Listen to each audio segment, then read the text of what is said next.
Buga Bandim. Se inscreva. Bora pra aula então?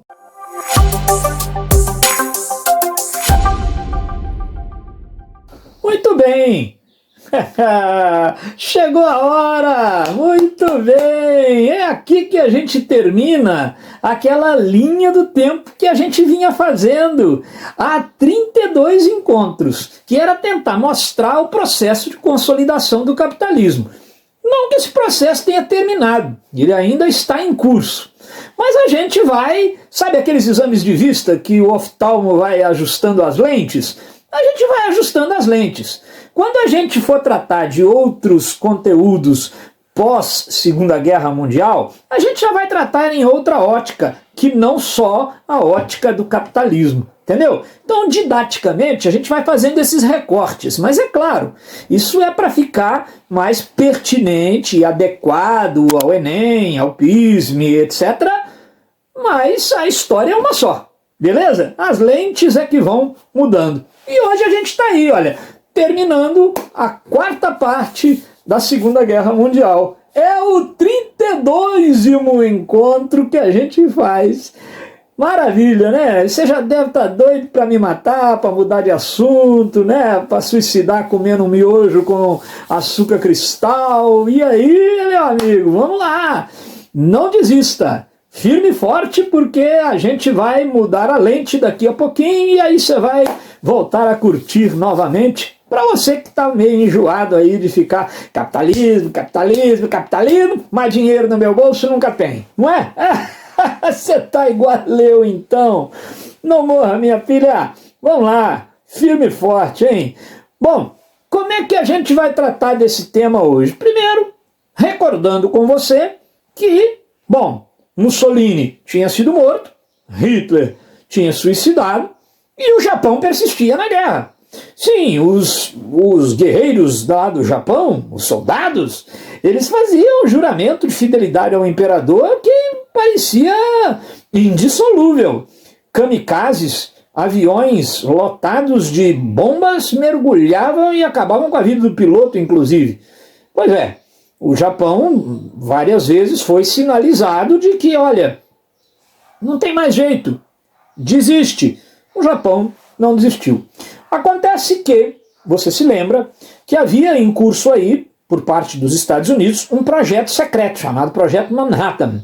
Alguns cientistas, entre eles Albert Einstein, que esteve envolvido numa determinada etapa da coisa, faziam lá pesquisas sobre a fusão do átomo e estavam muito animados com uma nova arma que revolucionaria para sempre as guerras, mexeria de forma indelével no equilíbrio político-militar e faria pairar sobre nossas cabeças o pesadelo da guerra nuclear. Pesadelo esse que foi afastado por um bom tempo, mas que vira e mexe vem nos assombrando por aí.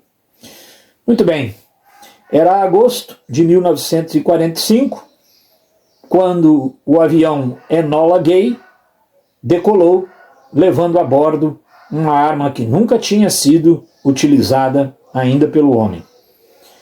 Ela explodiu antes de tocar o solo, a mais de 200 metros, provocando uma onda de calor que vaporizou pessoas. Imediatamente, na cidade de Hiroshima, 50 mil pessoas perderam a vida. E a cidade foi 90% dizimada. Virou pó. O mundo assistiu embasbacado à violência daquela nova bomba. Mesmo assim, o Japão não desistiu. 3 dias depois, o Japão, que acreditava que os Estados Unidos deviam ter só aquela bomba, viram despencar dos céus uma nova bomba.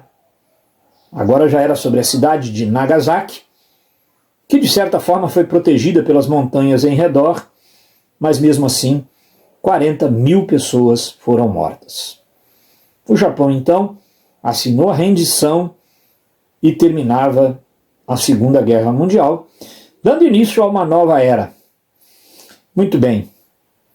Bom, vamos falar das consequências desse grande conflito, que esperamos tenha sido o último grande conflito. Vamos falar das consequências da Segunda Guerra Mundial? Nós vamos seguir aqui a nossa lousa digital interativa totalmente de LED, hein? Tecnologia pura, hein? Direto dos estúdios da Evandro House. Menina, hein? Não morra. Olha lá. Primeiro, a Guerra Fria. A Guerra Fria você conhece. Você já estudou no fundamental, está recordando agora no médio. Ela instaura no mundo uma ordem bipolar. Nós vamos ter o primeiro mundo capitalista, né, liderado pelos Estados Unidos, um segundo mundo, que é o mundo socialista, liderado pela união de 15 repúblicas, né, as repúblicas soviéticas, isso comandada por conselhos populares chamados sovietes. Mas as ordens saem para os sovietes lá do Kremlin mesmo. Maravilha! Bom, esta ordem bipolar, chamada Guerra Fria, ela vai começar ali em 47, vai num crescendo até a queda do Muro de Berlim em 89. Você ainda vai estudar isso aí para frente. Tranquilo? Então, lembrando desta ordem bipolar. Numa das conferências do pós-guerra, chamada Conferência de Bandung, um grupo de países vai dizer, mas eu não quero pertencer nem a um polo e nem a outro. E aí esses países vão se autodenominar, melhor dizendo, países do terceiro mundo. Tá bom? Mas a ordem é a ordem bipolar. Outra coisa, cerca de 45 milhões de pessoas perderam a vida na guerra. Essas coisas se resolvem muito bem na aula, num quadro negro, né? Mas a gente tem que pensar sobre, não pode banalizar. 45 milhões de pessoas, 45 milhões de histórias interrompidas. Isso é aquilo que a gente consegue computar. Mesmo com todas as divergências numéricas que você vai encontrar por aí, você vai encontrar livros falando em 21 milhões, livros falando em 40 milhões. Caramba, Vandinho, como é que esse povo erra assim por milhões? Numa guerra é difícil precisar do número de mortos. Por exemplo, nos ataques nucleares de Hiroshima e Nagasaki, a gente acaba de falar de 50 mil e 40 mil. Mas como mensurar todos os que morreram tempos depois em consequência das bombas nucleares? Bom, que bom que a gente não precisa de números para fazer Enem, não é? Nem para fazer PISM, nem exame nenhum. A gente não vai ficar criando uma questão sobre a quantidade de gente que morreu. Bom, o custo dessa guerra, 1 trilhão e 281 bilhões de dólares. Mataria a fome de quantas pessoas, né? Resolveria quantos problemas? Pois é, ser humano, né? Olha aí, quanto dinheiro empregado para o mal. Para o mal. Falta de recursos? Não há. Né? Recursos, quando vem uma guerra, eles sempre aparecem. Por que esses recursos não estão disponíveis para a vida, para o bem, para realizar os planos de Deus? É uma reflexão que a gente tem que fazer. Resistência. A gente tem que pensar nessas coisas. A gente não pode banalizar a guerra como um fato histórico frio lá dos livros e até romantizar a guerra, né? Como a gente vê, né, imagens assim, em capas de revista de história nas bancas, imagens românticas da guerra, né? Às vezes rendem bons filmes e a gente vai incorporando uma estética da guerra e vai perdendo a capacidade de indignar-se com a guerra. Isso é muito perigoso, muito perigoso. Bom, a gente vai pensar aí numa Alemanha que tem que aceitar os 4 Ds, ela tem que se desnazificar, é um compromisso, desmontar toda aquela estrutura ideológica do nazismo, isso a Alemanha fez muito bem, a desmilitarização, o desarmamento e também a democratização. São compromissos que a Alemanha vai assumir depois da Segunda Guerra Mundial. Beleza, a gente vê também que nasce na Conferência de São Francisco a Organização das Nações Unidas. Bom, a Liga das Nações ficou para trás, completamente ineficaz, você viu a política do apaziguamento, perdeu moral, não tinha condições de continuarmos com aquela organização. Agora funda-se uma nova organização, a ONU, que hoje conta com 193 países, divide basicamente lá na Assembleia Geral e no Conselho de Segurança. Nem todos os países participam do Conselho de Segurança, mas a ONU segue aí de vento em popa. É bom dar uma lidinha sobre a ONU, claro, pode aparecer uma questão sobre isso aí.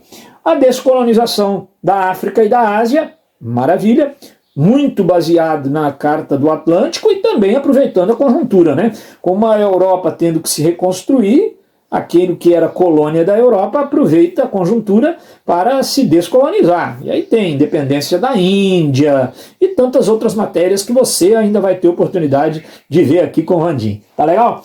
Os países que foram libertados pela União Soviética, ela não abriu mão deles, eles passam a ser satélites dela. E aí países como Polônia, Hungria, Tchecoslováquia, todos vão virar satélites, reféns, se você quiser, da União das Repúblicas Socialistas Soviéticas. Só lá no início dos anos 90, com o desmembramento da União Soviética, terão a chance de voltar a ser países livres. Poxa, então, Evandro, sai da ocupação nazista e cai na ocupação stalinista. É por aí. Bom, a gente vê a Alemanha também dividida em duas partes. Ah, o Muro de Berlim, né, Maninho? Não, calma. A Alemanha foi dividida em duas partes. A RDA, República Democrática Alemã, fica sob o controle da União Soviética. E a RFA, República Federativa Alemã, fica, como sempre foi, capitalista. Mas o Muro de Berlim ainda demora 20 anos para ser erguido, tá? Esse muro aqui é invisível. O Muro de Berlim vai ser físico, tranquilo? A gente vai ter também, aqui no Brasil, o fim da ditadura de Getúlio Vargas. Não fazia muito sentido ter combatido o fascismo na Europa e continuar mantendo um líder que, embora não se assumisse, era fascista, né? Getúlio bem que tentou fazer uma outra reforma para democratizar, mas não caiu mais o golpe não, sabe? O Getúlio acaba perdendo o poder. A gente também vai ter um problema grave na Europa, que são milhões de refugiados. Para você que pensava que refugiados era um tema de agora, né? Não, os refugiados já eram um problema desde a Segunda Guerra Mundial. Imagina quantos países foram invadidos e quanta gente teve que se deslocar, deixar sua vida, sua história, seu patrimônio para trás e ir em busca de outro lugar, que muitas vezes era invadido na sequência e a pessoa tinha que levantar acampamento de novo. Então esse drama dos refugiados aí, particularmente, por exemplo, os judeus, né?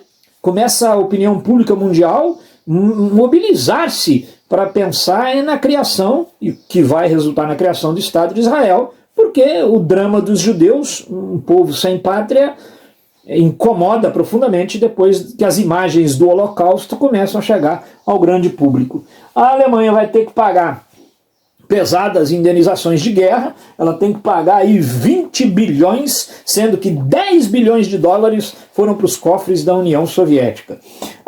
Países como Estados Unidos e Canadá lucraram pra caramba, desnecessário dizer, essa altura do campeonato, 32 encontros falando de capitalismo, você já sacou como é que a coisa funciona, né? Enquanto uns choram, outros vendem lenços. Então há quem lucre com a desgraça alheia? Claro que sim. Nós estamos atravessando uma pandemia do coronavírus. Há quem esteja com a vida arruinada economicamente por tudo que essa pandemia provocou. E há quem tenha descoberto justamente na pandemia uma fantástica oportunidade de negócios. É isso aí. Uns choram e outros vendem lenços. O capitalismo funciona dessa forma. Muito bem. O boom econômico vai atingir o Ocidente, claro, porque vem toda a indústria da reconstrução que vai aquecer a economia e durante muito tempo o Ocidente viverá isso que a gente chama de um boom econômico. No finalzinho da Segunda Guerra, um grupo de países reuniu-se perto aí de New Hampshire, nos Estados Unidos, e fizeram um acordo, conhecido como o Acordo de Bretton Woods. Daí em diante, todas as nações se comprometiam a regular o seu câmbio por um novo padrão. O padrão até agora era o padrão ouro.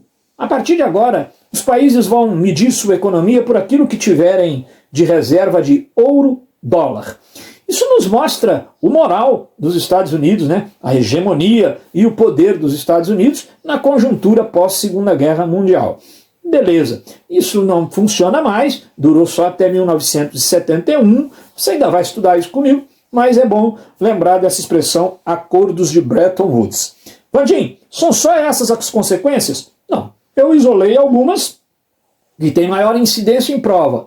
Mas, amigo, tudo é possível, tá? Não morra minha filha, mas tudo é possível e a gente precisa, por isso, fazendo exercícios, porque é na prática dos exercícios que a gente vai descobrindo, olha aqui, isso aqui eu não tinha visto, e o exercício cobrou, tá bom? Por isso que a videoaula é complementada pelos exercícios e também por aquela aula gostosa, aquela interação muito boa, que a gente fica vendo aí as imagens na tela, né? O pato, a letra, eita lelê, força na peruca que nós estamos precisando. Terminou de assistir? Gostou? Nem doeu, né? Então agora vai lá, se inscreva no nosso canal, espalhe a boa nova, vira e mexe, tem um vídeo novo por aqui. Se não tiver também, não te devo nenhuma satisfação, mas vai entrando aí que aparecem as coisas, tranquilo? Não passa aperto com história não. Vem pro Sabuga Vandim que aqui a gente sabuga. Se não for história, vai ter aqui. Se não for, a gente inventa pra ter aqui também. Abração, hein? Deixa o seu like e inscreva-se.